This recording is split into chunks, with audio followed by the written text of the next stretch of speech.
Aí tinha uma coisa escrita assim: os Stones destruíram minha vagina, que é uma... Eu lembro dessa manchete marcante.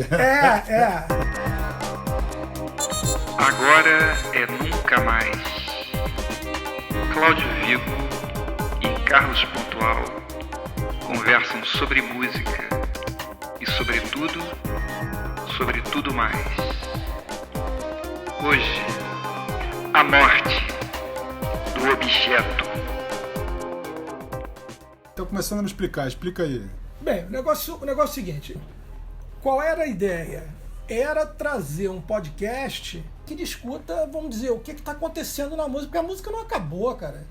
E você tem uma tendência muito grande aí principalmente o pessoal mais velho, mas que é você dizer que a música acabou, vem vindo acabando, e que então quando ela se tornou totalmente digital e começou o sampler, essa coisa toda, esse povo não aceita.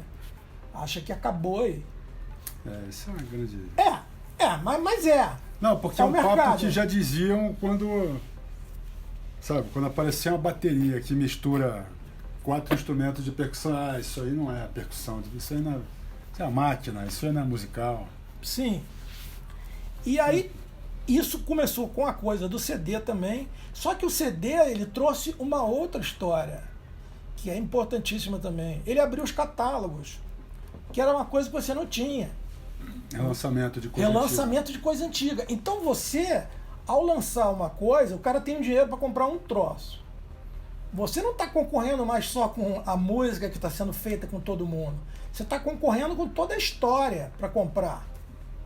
E isso deu uma embananada. Porque esse pessoal, vamos dizer, das antigas, eles não... Em função do catálogo, eles viraram a lanterna de popa, entendeu? Ficou todo mundo catando raridade e o que não tinha havido na época. Eu conheço muita gente assim. E também teve um momento da história assim, da produção musical que assim, esses ídolos que existiram até justamente essa época, final dos anos 90, nunca mais, eu creio que nunca mais vai existir. Nunca mais, porque eles fazem parte de uma história. Que é a história do capitalismo. Sim, total. Você não tem rock and roll, você não tem nada disso sem capitalismo, cara. Isso é fruto disso. Produção em série para vender disco. Antes do show business ser uma máquina de fazer dinheiro, o que dava dinheiro... eu me lembro de ver entrevistas do Mick Jagger falando que no final dos anos 60 o Rolling Stones tocava em parque e tal, tudo de graça, assim, que não existia nem imaginar que isso podia dar dinheiro com o ingresso. O dinheiro que dava era a venda do disco. Então eles faziam um show, tocavam umas 3, 4 faculdades ou numa praça, não sei o que lá, para divulgar a banda e fazer a galera comprar o disco, que era o que mexia a grana mesmo. Então, esse nível da figura santificada do... Não, isso é posterior. Isso é depois, mas assim, começou aí, mas assim, da virada dos anos 70, que até com a tecnologia do PA também, permitiu você ter um som bom que a banda se ouvia e a plateia ouvia, uma coisa para muito mais gente. Aí, vamos ganhar muito dinheiro com isso. Aí, mas porque você tinha... Tem a ver com a tecnologia você também. antes do, vamos dizer, disso... O primeiro, assim, vamos dizer, superstar, né, que você tem notícia na história é Bing Crosby, né? Quando começa o cara a vender disco pra caralho. Ele fazia merchandising também? Tipo, devia ter, né? Tipo... com certeza. Foi quando as gravadoras começaram... O sapato do Bing Crosby, o chapéu do Bing Crosby. Não, o Frank Sinatra com certeza, logo depois, né? E aí, esses caras começaram também, tinha o approach do negócio de Hollywood, né? Sim. Sempre. Ele tava sempre... à vista, né? Tipo, o cara lançou um filme, aí junto fazia uma disco, turnezinha, fazia um showzinho. Assim. Mas não tinha essa coisa ainda. De encher um estádio. Primeira coisa. Isso aqui, anos 40. Anos 40. Os 40, 50. Mas aí tem isso antes tudo do rock. Uhum. Mas aí o que acontecia? O cara consumia a orquestra de swing, o cara consumia tudo isso, só que ele não tinha onde tocar. Porque isso era tudo muito caro. Você comprar uma Telefunken daquele que era aquele móvel com não sei quantos de coisa, aquilo era caro, era pouca gente que tinha. Uhum. Então você não tinha essa coisa em massa. Depois, quando eles lançam esses discos em massa, o vinil em massa, eles botam um preço que as pessoas podem comprar, que é 10% do salário mínimo. Você, quando começa a vender em massa, nos anos 70, todo... O aparelho de som. Não, o disco, um disco custava 10% do salário mínimo. Caralho. Sempre foi. Hoje em dia, um LP custaria, pelos moldes antigos, R$100. Pelo salário mínimo, um vinil mais ou menos. Seria R$100, isso aí. 180, tipo, 10% mais ou menos. É isso aí. É isso mesmo. Que Isso é uma medida que eu sempre soube que era o preço do disco nisso. O importado era o dobro. Mas já foi mais barato isso, né? Considerando com... Acho que sempre... Quanto que era um... Não, mas você ganhava mais. A gente ganhava, tinha mais dinheiro na mão. Teve uma coisa nos anos 70 que foi barateamento do equipamento de som também, né? Também, todo mundo passou a ter. 3 em 1, pelo menos, cara, todo mundo tinha um 3 em 1, cara. Não era só radinho, não. Vitrola. Cara, era um som do caraca. Sim, muito melhor do que as pessoas ouvem em casa hoje em dia. Hoje em dia todo mundo ouve no telefone, ouve na caixinha que é uma merda. Que é uma porcaria, né? A gente ouvia aquilo ali. E aí comprava aqueles vinis e você tinha aquele hábito. Aí que vai começando a coisa a ficar muito grande, a coisa do dinheiro. Porque você tinha, o cara começava a vender na faixa de 1 milhão, né? Que nem o cinema, né? Quando viram que tinha um blockbuster que gerava uma porcentagem de lucro absurda, qualquer coisa abaixo disso, não queremos. Nos anos 90 chegou num ponto muito maluco. É isso que é a grande história, cara. Porque as pessoas, hoje em dia, depois começa a história da contracultura, né, que vem junto disso. Se você não tem uma cultura capitalista, você não tem contracultura também. Por quê? Porque você só passou a conhecer a contracultura através do produto dela. O Woodstock, o filme, os discos, mas tem as reações, todas. Também. Você vê esses vídeos dos anos 80, as festas de New Wave na União Soviética. Mas isso nós estamos falando umas reações Estou falando da quantidade, diminui muito, né? Os Mas... caras vendiam assim, aí você começa Mas a ter... existia um movimento de contracultura também, né? Não, lógico que sim. O que eu estou falando é que o movimento de contracultura mainstream, vamos dizer assim, aí que você começa a ver uma coisa que, por exemplo, os amantes do rock progressivo, 90% deles são nerds. São os caras que colecionam a versão da versão da versão do não sei o que, do detalhezinho, da capa, do saquinho, entendeu? Cara, são rock colecionadores. É um mundo... É um mundo próprio. Assim, eu tive minha fase de gostar de umas coisas específicas de rock progressivo, mas eu nunca fui muito especialista, assim, até por essa coisa... De nerd? Não, eu sou nerd pra caralho, sempre fui, mas é o tipo de nerdice, Então, acho que também foi uma coisa que talvez tenha me afastado um pouco, apesar de eu gostar da sonoridade do metal, assim, mas os temas, sabe? Gueto, né? Os temas, essa coisa capa-espada e...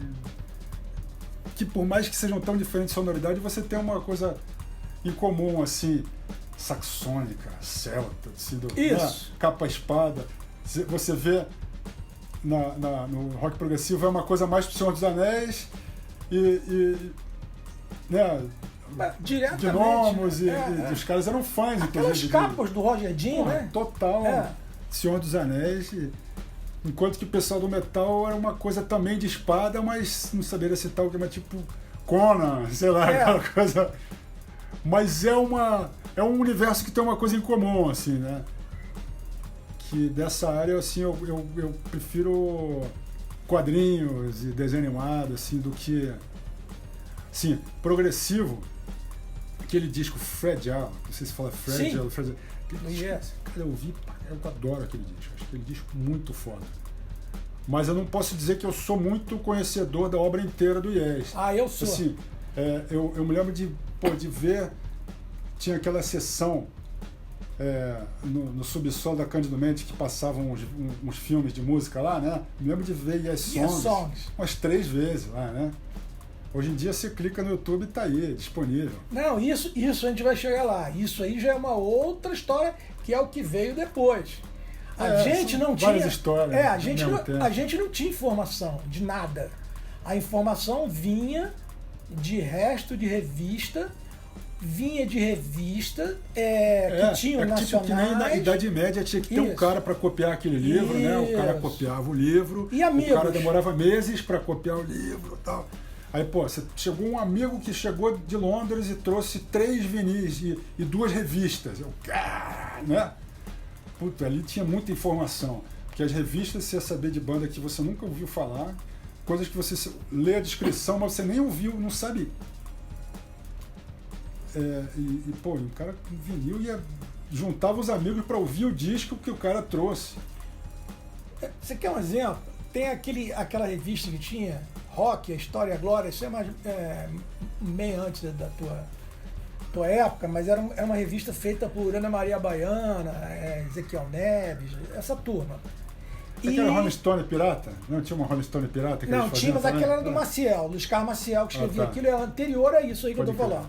Aí o que acontecia? A gente lia tanto aquilo, que você pega um cara da minha idade, assim, que era da turma, né, do rock and roll. Nome de um monte de banda. Não é nome, não. Você começa uma matéria a falar, o cara conclui pra você. A gente sabia aquilo de cor. Tipo, a banda tal que nasceu na cidade tal, influenciada pela sonoridade tal. Não, e você conhecia de cor aquilo ali. Não, a matéria mesmo. Você sabia os argumentos que o cara tinha levado. E o estilo de cada um, né? O estilo de cada escrita. Sim, e isso... Aí o que aconteceu depois? Começaram a vir alguns livros importantes. Aí eu comprei um livro que era meio como se fosse um Google. Era uma enciclopédia do rock com verbete e discografia. Uau, mano. Eu comprei isso em 77. Era um livro dessa grossura, enorme. Papel couché e tal, tinha quase sei lá quantas páginas. Aí eu fui me orientando muito por ali, para ir ouvindo as coisas. Mas você não tinha como ouvir, assim, você tinha que dar sorte. Eu tinha um amigo que importava muito disco. E aí eu ia para casa dele, gravava aquelas cassetes todas. E aí depois eu via, durante muito tempo fazia isso. Tinha coisas que chegavam mesmo através do que, pô, a Fluminense teve um papel super importante nisso, né? Você tá falando da Fluminense ali. Pra mim, mais ou menos. Pra minha geração tá um pouco depois. Porra, bicho. Eu me lembro. Sim, eu fui um adolescente dos anos 80, né? Então. Do Rio. Então. Cara, eu me lembro que tinha umas propagandas. A música que tocava no comercial. Me lembro que a abertura de Realce, tinha uma intro de uma música dos Smiths que eu achava do caralho. Que tinha um delay do caralho. Não, é um arpejo. Então. Eu não me lembro qual é o nome, Girl in Coma, sei lá, mas começa só a guitarra fazendo um arpejo nervoso assim, e a onda quebrando assim. E aí eu demorei, cara. Teve coisas que eu me lembro que eu conheci aquele trecho da música e eu demorei anos para saber o que era aquilo. E coisas que eu fui gostar pra caralho. Especialmente 2 vinhetas que eu me lembro que era um programa da Fluminense que era de madrugada, que tinha 2 vinhetas pro mesmo programa, se não me engano. Que as 2 são muito marcantes. Era uma intro de Heartbeat, do King Crimson. Acho que era um programa de madrugada. E aí, maldito. Cara, quando eu descobri o que era aquilo, puta, era aquela vinheta do caralho. Esses momentos foram. Aí tinha outra vinheta que era um trecho do Cause We've Ended as Lovers, do Jeff Beck. Um trecho assim. Aquele pedacinho assim que. Pô, você ouvindo a rádio meses. Ouvindo todo dia aquela propaganda. Você ouvia aquela propaganda. Tinha aquela coisa de ouvir rádio, aquele pedacinho. Deixar ligado o rádio, né? Então aquela propaganda que anunciava aquele negócio de 5 segundos, às vezes, 10 segundos no máximo, você sabia aquele trecho assim pro resto da vida. Não, e você hoje não consegue imaginar uma pessoa com predisposição nem atenção de ouvir um comercial até o fim. Não, de ouvir. Ou então ficar ouvindo uma tarde inteira uma rádio. Como a gente ficava. Lá no Rio mesmo tinha a Eldopop, né? Que era isso antes da tua adolescência aí. A rádio terminou em 78. A gente Você é de que ano? 62. Então, eu sou de 72. Nós 10 somos. anos. Mas nós somos ambos da geração X, cara. A geração X é 60 e 80. Filho de boomer. Sim. Filho de baby boomer. Então, cara, nós somos. Assim, algumas diferenças assim culturais, tipo o que estava tocando no rádio quando você tinha 13 anos, mas o jeito de pensar assim, é muito parecido. Assim, tem uma coisa de resignação dessa geração, cara. Tipo, cara, você tá na espera do dentista ali e tem essas 3 revistas aí, é o que tem, entendeu? Então você vai folhear terceira vez que você vai naquele mesmo dentista, são as mesmas revistas, você vai folhear de novo as mesmas revistas, de repente você vai ter um insight diferente na terceira vez que você folheia aquela merda. Mas tem uma resignação assim que eu acho que tem um lado, não é de conformação, mas um lado de, cara, procurar o que tem de interessante aqui nesse tédio, coisas que a gente não pode lutar contra, né? Então, aquele comercial, você está assistindo um programa, né? Você não tem controle remoto, então todo intervalo comercial você vai ouvir a mesma porra da propaganda e aquilo tatua no teu cérebro o resto da vida, né? Isso tem um lado ruim, claro, mas tem um lado interessante também, eu acho, parece que as coisas são mais curtidas, pro bem e pro mal, as coisas assim, você vai decupar mais as coisas. Sim, tudo tem mais dimensão, né, cara? Não é uma coisa... Você não pegava um disco que você gostasse, você não largava aquele disco enquanto você não decorasse tudo, de todas as músicas. Era muito difícil. E o nome de todo mundo que gravou. Exatamente. Ali na ficha técnica, coisa que não existe mais, né? Mas isso vai voltar, cara. Isso aí vai voltar. Porque isso aí é que está na mão. Sempre novidade tecnológica assim, fica na mão de uns plutocratas aí que... Mas assim, daqui a pouco vai ter metadata no streaming. Óbvio, vai ter que ter. Mas aí tem mais questões jurídicas aí, vai ter que correr uma grana aí também, que não querem... Mas vai rolar. Um absurdo não ter. Se eu ouvir a música tal, eu quero a ficha técnica, eu quero saber a data de nascimento de cada músico que gravou essa porra. Temos tecnologia para isso. Só não falta a vontade política do dono do agora cara. Agora tem que voltar a vontade do cara empresa, ter. né? Vontade do cara é saber isso, né? Sim, mas cara, mas eu vejo essa galera mais nova, cara, tem uma curiosidade assim mais genuína, eu acho, de não tomar como garantido certas, tipo, um interesse. Essa coisa até que você tinha falado da morte do objeto, assim. Isso também são campanhas que também fazem, agora queremos que vocês pensem assim. Sim, porque a conveniência manda, né, cara? Se a pessoa pode ouvir um monte de discografia em casa, 2 cliques, todo mundo vai querer isso. Mas olha só, aí tem mas o valor da experiência... Mas tem uma diferença grande nisso aí. Aprendendo a tricotar, porque tem a coisa sensorial e de construir um negócio, sabe? São essenciais do ser humano, que por mais que a circunstância tecnológica, esse assunto que você falou antes, a gente cercou ele um pouco, mas não, essa coisa da morte do objeto, né? Eu acho que é circunstancial. Existe uma necessidade, eu acho, das pessoas eu acho que a gente está acho que até a gente já saiu da total hipnose pelo celular.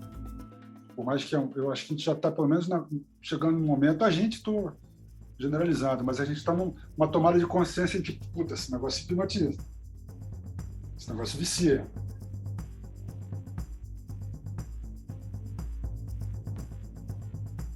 Um objeto, cara. É o objeto. Você dá uma volta, eu adoro, o jeito que eu compro o livro é passear numa livraria sem saber o que eu vou comprar. É a melhor maneira.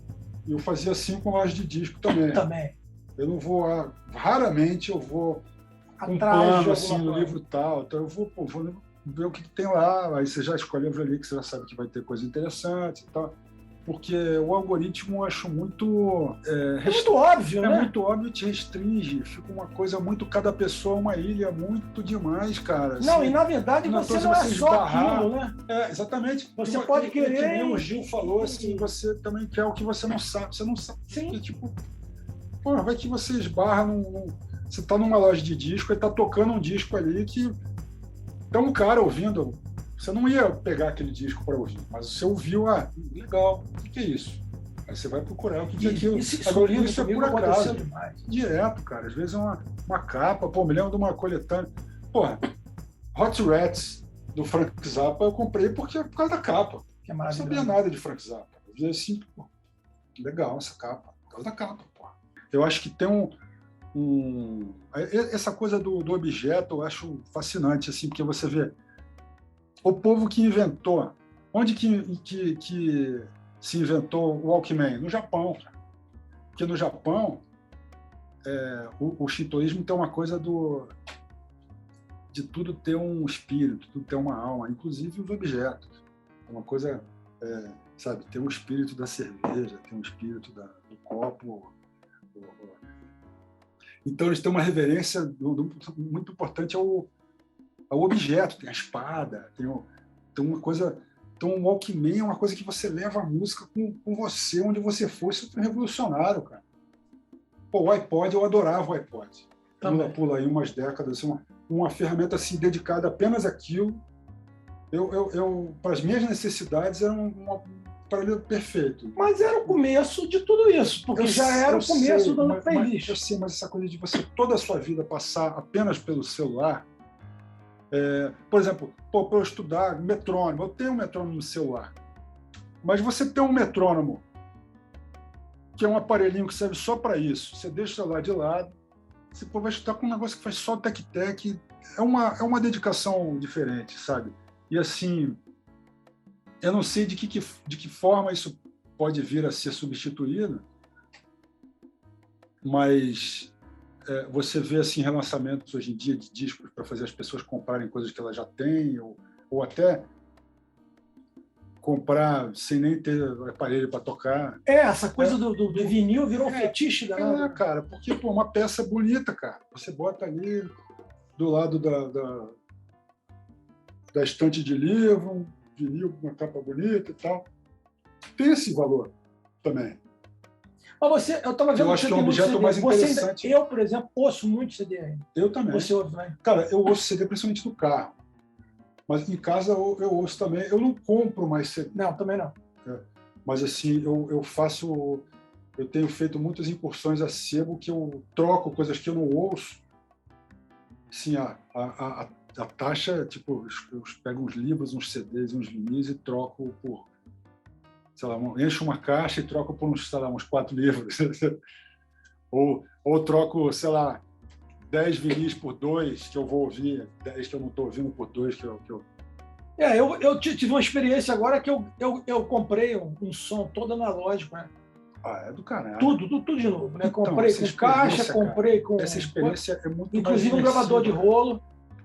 Aí você já foi mais fundo nessa viagem. Voltei a comprar vinil, né? E passei vinil eu compro de vez em quando. Mas usado, eu compro os usados, mas só jazz. Aí comecei a comprar umas coisas. Eu comprei o novo do Racionais, que é do caralho. Tipo, umas coisas assim, tipo, não, esse eu vou comprar novo. Tal. Mas em geral eu compro usado ou até troco. Mas tem uma coisa o vinil é uma peça mais legal do que o CD. O CD, lógico. Eu acho que é uma embalagem. A vantagem do CD, tecnicamente, eu não vou entrar nem no mérito de ação digital ou não, isso aí nem vou entrar nesse assunto. Eu digo assim, o jeito de você usar. O CD ele tem uma coisa de cair no chão, o negócio quebra. Todos os CDs, quase todos quebram, um saco. E a letrinha fica muito pequena, não é um objeto muito confortável, agradável de você sentar no sofá e ficar manuseando, que nem um vinil ou um livro. O livro é um pouquinho mais, o livro é uma coisa mais agradável, tem um cheirinho. Não, e o livro tem uma coisa importante nisso, porque existia-se a expectativa que o e-book, né, ia totalmente exterminar com os livros e não aconteceu. Então, o rádio é um formato que não morreu. E tá voltando. Não é que tá voltando, cara. Tá forte. Os podcasts, isso não deixa de ser uma forma de rádio? Não, eu sei, mas eu tô falando rádio mesmo, FM, AM. O rádio não morreu, inclusive como força econômica de execução. Se um dado, trago dados do ECAD. O rádio correu por fora, não morreu e tá bem, cara. Então as coisas não mudaram tanto assim. Então, pelo que eu tô vendo, né, se a gente pudesse assim, fechar a história aqui, o objeto morreu, mas passa bem. Agora é nunca mais. Cláudio Vigo e Carlos Pontual conversam sobre música